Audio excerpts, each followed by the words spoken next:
Her male best friend mocked me at dinner. She could do way better than you. I shut him down in front of everyone. She snapped, "Apologize or we're over." I smiled. I didn't say a word, but when she came home weeks later, she finally learned what done really means. For 3 years, my life with Anna was good. Great, even.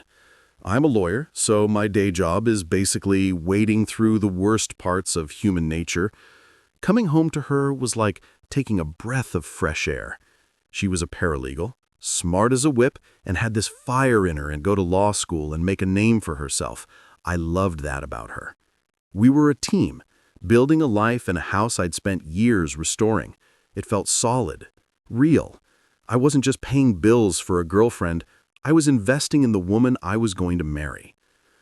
But there was always this static, a low-level hum of something not being quite right.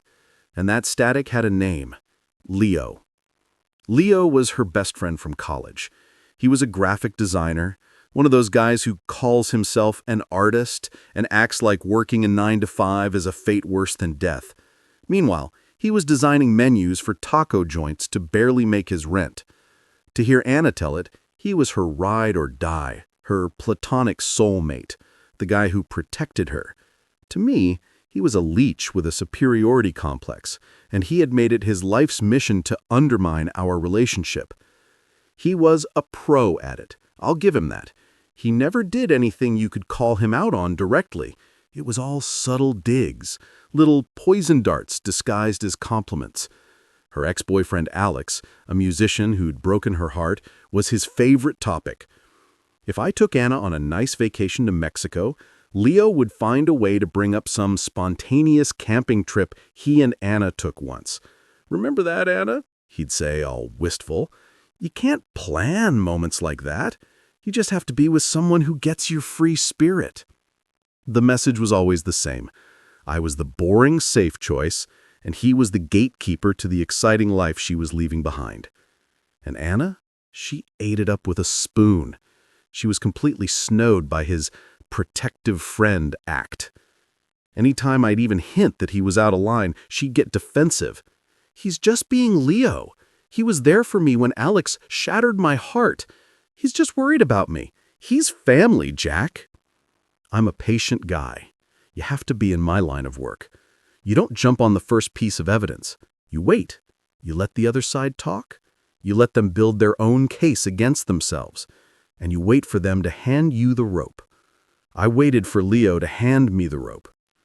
The moment came a month ago.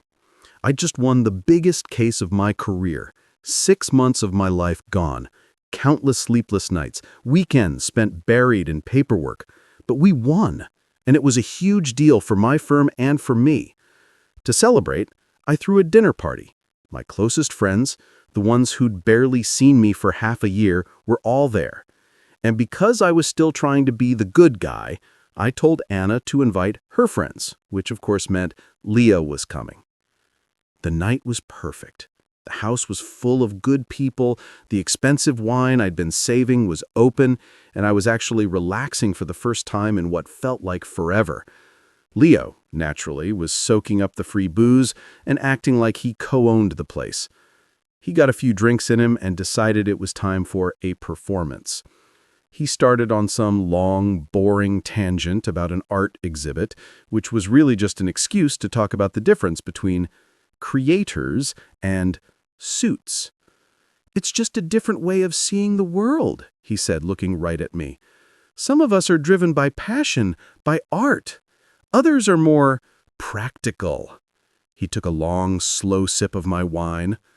My friends knew his game and were shooting him looks that could curdle milk. I just gave him a tight smile and refused to engage. But he wasn't done. He turned to Anna, putting on his best concerned friend face, and said, "I just hope you're happy, Anna. I mean, Jack's a great guy. He's stable. He's a provider. He's reliable." And he said reliable like it was a dirty word. Then he paused, looked me dead in the eye, and let a smug little smirk spread across his face. "But you've got to admit, she could do way better than you." And there it was, the rope. The whole table went silent. You could have heard a pin drop. My friends looked like they were about to physically restrain themselves from launching across the table. Anna just stared at her plate, blushing. She wasn't mad at him. She was just embarrassed that he'd made a scene. That was the moment the focus snapped into place for me. The picture became crystal clear. The patient lawyer was gone. The man who had just been fundamentally disrespected in his own home in front of his friends by a man who was living off his generosity was now running the show. I put my fork and knife down very slowly. I folded my hands on the table and fixed my eyes on Leo. The friendly host had left the building. The prosecutor had just taken his place at the podium. "That's a bold claim, Leo," I said. My voice was dangerously quiet. "I'm interested in your reasoning. In your expert opinion, what does a better man for Anna look like? Please be specific. Lay out the criteria for me." Leo was completely thrown. He was geared up for a shouting match. He wasn't prepared for a calm, methodical cross-examination. Well, he stammered. "Someone more on her level. A creative. Someone who gets her." "I see," I said, nodding. "So the main qualification is being a creative. An interesting theory, and I assume you see yourself as fitting this description." "I think I understand her better than anyone," he said, puffing out his chest. "Perfect," I said. "So you're the gold standard. Let's examine that. Let's add a few other factors to this analysis. Let's talk about something more concrete than vibes. Let's talk about investment. As everyone here knows, Anna is in her second year of law school. It's a top-tier program with a price tag to match. I'm paying for that, the whole thing. It's a major investment of capital, of course, but it's also an investment of faith. Faith in her and faith in our future together.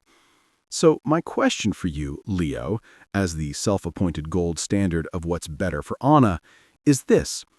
What have you invested in her future lately other than your consistently negative opinions of me?" Leo's face went white. Anna shot me a panicked look. "Jack, don't do this," she whispered. I held up a hand to silence her, my eyes still locked on Leo. "I'm not done. Let's talk about the car she drives. It's safe. It's reliable. It gets her to school and back. I bought it for her. Now, you have a car too, right, Leo? A cool little convertible that seems to break down a lot. In fact, Anna's had to loan you money for repairs at least 3 times in the last 6 months, hasn't she? Money that she took from the household account that, by the way, I'm the only one who deposits into. So, in a very real sense, Leo, I'm not just investing in Anna's future, I'm also paying to keep your little hipster mobile on the road. You're welcome." One of my buddies at the table actually snorted with laughter before covering it with a cough. Leo looked like he'd been slapped. "And finally," I said, leaning forward, my voice dropping, "let's talk about this house. The roof over her head. I own it. I pay the mortgage. I fix the things that break. You, on the other hand, have been late on your rent so many times that Anna has had to cover for you, again with money that I earned. So let me just summarize your argument for the jury. I mean, for the table. Your position is that a man who provides a stable home, a reliable car, and a fully funded top-tier education is an inferior choice for Anna, and that a better man, by your definition, is one who is a financial black hole, who drains her resources and who repays her kindness by systematically trying to sabotage her relationship out of what can only be a pathetic, transparent, and deeply creepy obsession. Is that a fair and accurate summary of your position, Leo?" I leaned back. The closing argument was done. The room was utterly silent. Leo was a broken man, a witness who had just been torn to shreds on the stand. He just sat there, humiliated, unable to speak. I looked at my friends who were all staring at Leo with open contempt. Then I looked at Anna. Her face was a storm of emotions. But the one that won, the one that broke through the shock and embarrassment, wasn't relief. It wasn't gratitude. It was pure, white-hot fury. She shot up from her chair, the legs scraping violently against the floor. Her whole body was shaking. "I cannot believe you just did that," she hissed. "You humiliated him in front of everyone." "He humiliated himself, Anna," I said, my voice tired now. "I just presented the evidence." "Apologize to him," she demanded, her eyes blazing with a fire that was aimed entirely at me. "Right now, apologize to my best friend for what you just did. Apologize or we're over." And there it was, the ultimatum, the final piece of evidence. She was standing next to the wreckage of a man who had just been exposed as a manipulative parasite, and she was defending him. She was choosing him. The love I had for her didn't just die, it was executed. I looked at her, and for the first time I saw her with perfect clarity. I didn't get mad. I didn't yell. I just smiled. A small, sad, and completely final smile. I didn't say another word. I stood up, picked up my wine glass, and walked into the kitchen, leaving her standing alone in the silent dining room. The case was closed. The verdict was in. The aftermath of that dinner was swift. Anna and Leo left together in a cloud of drama. She moved in with him that night. A decision, I'm sure, was made in the heat of her rage and his humiliation. In her mind, she'd thrown down the gauntlet. She was waiting for me to come crawling back, to apologize, to do whatever it took to fix what I had broken. She had no idea that I had simply accepted her terms. For 2 weeks, I went completely dark. I didn't answer her calls. I didn't reply to the barrage of angry, then confused, then pleading texts. I ignored the mutual friends she sent to plead her case. I was a ghost. Instead of chasing her, I got to work. My house, which had felt like our home, now felt like a crime scene. I spent a weekend methodically packing every single thing she owned into boxes. It wasn't an angry act. It was a cleansing. I was an executive settling the estate of a dead relationship. When I was done, I stacked the boxes in the spare room, changed all the locks, and reset the security codes. Then, I made 2 phone calls. They were not pleasant, but they were necessary. They were the logical consequences of the verdict she had delivered at that dinner party. The first call was to the dean of admissions at her law school. I had a good relationship with him from my alumni work. I explained in calm, professional terms that due to a permanent change in my personal circumstances, the private scholarship fund I had set up to cover Anna's tuition was being dissolved effective immediately. The second call was to the managing partner at my firm. I had pulled a lot of strings to get Anna a coveted summer internship there. It was a career maker. I explained that a severe and irreconcilable personal conflict of interest had arisen, and the offer had to be rescinded. I took no joy in this, but my support for her was based on the foundation of our partnership. She had taken a sledgehammer to that foundation. She could no longer live in the house. Exactly 2 weeks after the dinner, she showed up at my door. I watched her on the security camera, fumbling with her key, her confusion turning to anger when it didn't work. She finally rang the bell. I opened the door, leaving the security chain on. She looked awful. The righteous anger was gone, replaced by a weary desperation. The reality of living with a broke, narcissistic artist had been a clear, harsh one. "Jack, we need to talk," she said. "No, Anna, we don't. You made your choice. The conversation is over." "You can't just throw away 3 years over one fight," she pleaded, tears starting to form. "I was angry. I wasn't thinking." "It wasn't a fight. It was a moment of truth. You were given a clear choice between your partner and the man who has been trying to destroy our relationship, and you chose him. You demanded that I apologize to him. You chose to defend the parasite. That's not something I can forget. The panic was starting to set in as she realized I wasn't budging. "But everything we planned," she stammered. "Law school? The internship?" "Yes, about that," I said, letting the silence stretch. "The tuition for your final semester is due next week, isn't it? I hope you and Leo have a plan for that, because my investment in our future has been terminated." Her face went white. "What?" she whispered. "And the internship at my firm," I continued relentlessly, "that offer has been rescinded. The firm takes conflicts of interest very seriously." She actually stumbled back, her hand flying to her mouth. The internship was her golden ticket.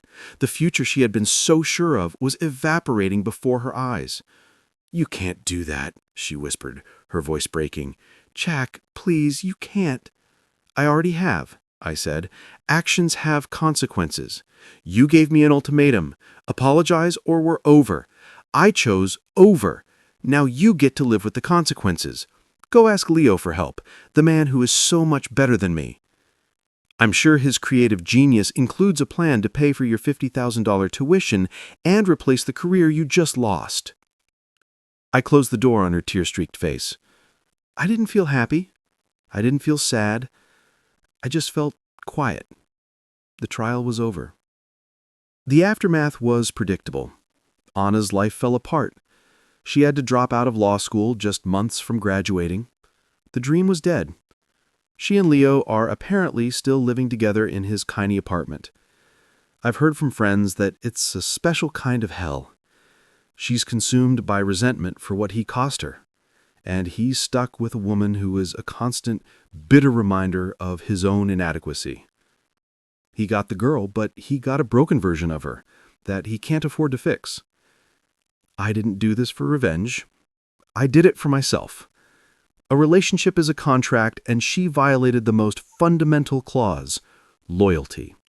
My actions weren't a punishment. They were an enforcement of the terms. She wanted to know what done really means. Now she knows. It means the support stops, the investment ends, and the builder walks off the site, leaving you in the wreckage of the house you helped burn.